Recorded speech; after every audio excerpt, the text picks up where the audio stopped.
Buenos días, mi nombre es Julio Delgado y a continuación les voy a presentar mi proyecto de fin de carrera consistente en la evaluación y prueba del algoritmo FastSLAM para la construcción de mapas para robots móviles.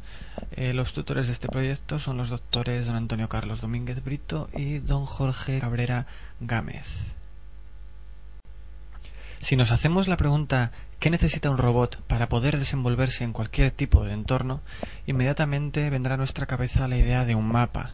Disponiendo de un mapa, observando lo que nos rodea y encajándolo dentro de dicho mapa, podremos tener una idea de dónde nos encontramos y de este modo podremos planificar trayectorias para la consecución de unos determinados objetivos. Lo que ocurre es que habitualmente no se dispone de mapas de todos los entornos, por lo cual lo que realmente necesitamos es proveer al robot de algún mecanismo que le permita la construcción automática de mapas. Una vez conseguido este objetivo, estaremos bastante cerca de contar con sistemas robóticos móviles realmente autónomos.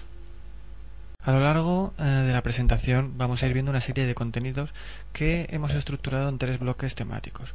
Un bloque inicial que va a tratar sobre la introducción y estado actual de la construcción automática de mapas y los objetivos del proyecto.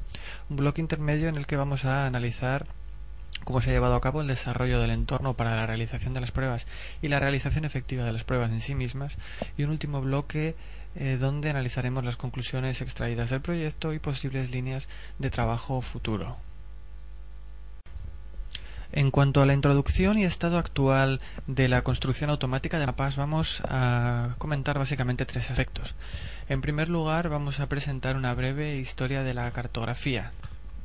En segundo lugar, vamos a estudiar aspectos específicos de la cartografía robótica que nos van a permitir identificar una serie de retos que plantea, y vamos a ofrecer una taxonomía de los distintos métodos que han ido apareciendo para solucionar el problema.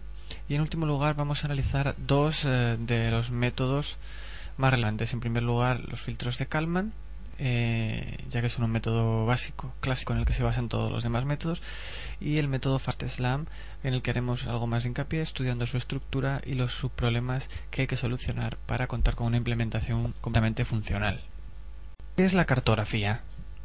En un sentido general debemos entender la cartografía como el estudio y la práctica de la elaboración de representaciones de la Tierra sobre una superficie plana.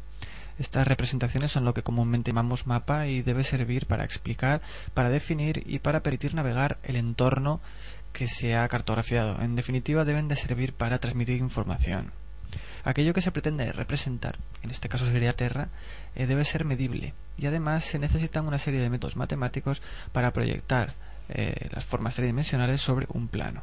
Estos 2 elementos, es decir, la capacidad de medir con mayor o menor precisión y los métodos matemáticos asociados a la proyección y la medida, son lo que van a marcar los sucesivos desarrollos históricos de la cartografía.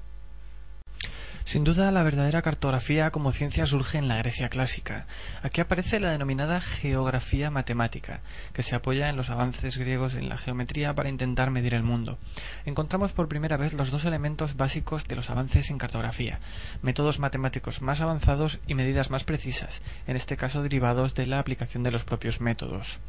Como figuras relevantes en este periodo tenemos a Eratóstenes e Hiparco de Nicea, que dividen el mundo por primera vez en meridianos y paralelos, y fundamentalmente a Ptolomeo, que añade una vertiente empírica a los desarrollos anteriores.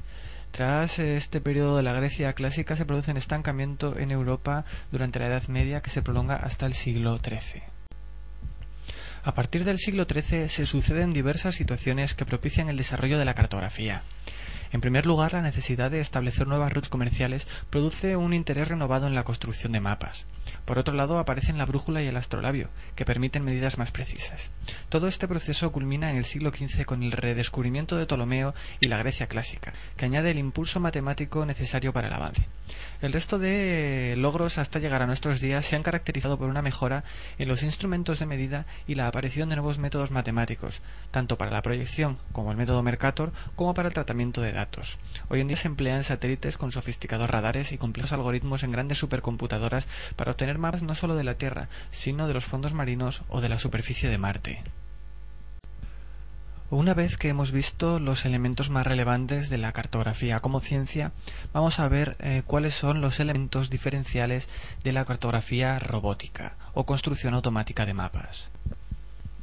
La construcción automática de mapas intenta obtener de manera automática un modelo espacial del entorno en el que se encuentra un robot a partir de información sensorial.